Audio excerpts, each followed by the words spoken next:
اعوذ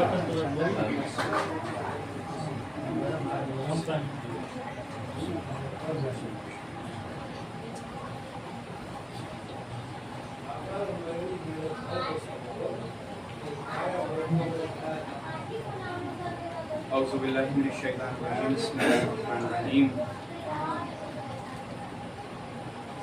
ادھر حسین ہاتھوں سے دل تھامے در خیمہ پر آ کر بیٹھ گئے تھے۔ ام لیلہ کی نظریں حسین پر اور حسین کی نظریں نرگہ عادہ میں گرے نوجوان بیٹے پر لگی ہوئی تھی۔ ایک مرتبہ حسین کے چہرے کا رنگ بدلا، ام لیلہ کے دل کی دھڑکنیں تیز ہو گئی۔ کہا، اے فرزند رسول، میرے بچے کی خیر تو ہے، آپ بدحواس کیوں ہیں؟ ام لیلہ، میرے اکبر کے مقابلے میں ارزق نامی بہت بڑا پہلوان آیا ہے، ہاتھ اٹھا کر دعا کرو کہ میرے بچہ فتح یاب ہو۔ ماں کی دعا اولاد کے حق میں بہت جلد مستجاب ہوتی ہے۔ ادھر ماں نے دعا کے لیے ہاتھ اٹھائے، ادھر اکبر نے نعرہ تکبیر بلند کیا۔ ازرق کا سر کٹنا تھا کہ جھنجھلاتی ہوئی فوجیں چاروں طرف سے سمٹ آئی۔ تنہا اکبر تیروں تلواروں نیزوں اور بھالا میں گر گئے۔ ایک شکی نے چھپ کر نیزے کا ایسا بھرپور وار کیا کہ نیزے کا پھل سینے کی ہڈیوں میں اتر گیا۔ نیزہ لگتے ہی ہر طرف سے حملے شروع ہو گئے، کبھی تلوار منہ پر پڑی تو کبھی برچی سر پر لگی۔ زخمی جوان گھوڑے پر ڈگمگانے لگا۔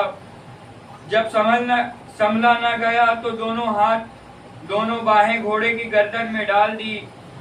اب کیا تھا، سارے اشیاء ایک مجبور پر ٹوٹ پڑے۔ بھوکے اور پیاسے علی اکبر زخموں سے نڈھال زمین پر تشریف لائے۔ آواز دی، بابا آخری سلام قبول ہو۔ کانوں میں جوان کے قہرنے کی آواز پہنچی۔ بوڑھے باپ نے کمر پکڑ لی، ٹھوکریں کھاتے میدان کی طرف چلے۔ آواز دی، بیٹا کدھر ہو؟ میرے اکبر کدھر ہو؟ دنیا اندھیر ہو گئی ہے، میرے لال کدھر ہو؟ کچھ بھی نہیں دکھائی پڑتا ہے، نہ سنائی پڑتا ہے۔ حسین مظلوم گرتے پڑتے کسی طرح زخمی بیٹے تک پہنچے۔ دیکھا خون میں نہائے علی اکبر زخموں کی تکلیف سے زمین پر ایڑیاں رگڑ رہے ہیں۔ باپ سرانے بیٹھ گیا۔ کہا، بیٹا کیا حال ہے؟ کہا، بابا جان آپ آ گئے؟ کہا، ہاں بیٹا میں تیرے سرانے بیٹھا ہوں۔ ایک دفعہ حسین نے دیکھا کہ علی اکبر دونوں ہاتھ سینے پر رکھے ہیں۔ کہا، میرے لال یہ سینے پر ہاتھ کیوں ہے؟ کہا، بابا سینے میں بہت درد ہوتا ہے۔ پوچھا، درد کہاں ہو رہا ہے؟ یہ کہہ کر مولا نے ہاتھ ہٹائے تو کیا دیکھا کہ سینے میں گہرا زخم ہے اور زخم میں نیزے کا ٹکڑا گڑا ہوا ہے جو ہڈیوں میں پیوست ہو گیا ہے۔ ہائے جوان بیٹے کے سینے میں زخم اور زخم میں دھسی نیزے کی وہ انی جو بوڑھے باپ کو نکالنی ہے۔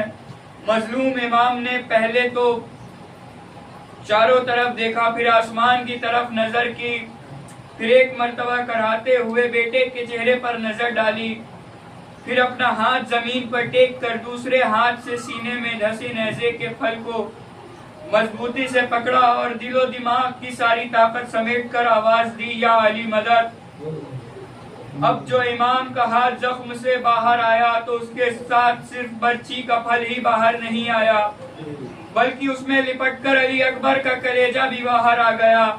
علی اکبر نے ایک چیخ ماری، ارے بابا! سینے سے خون کا فوارہ پھوٹ نکلا۔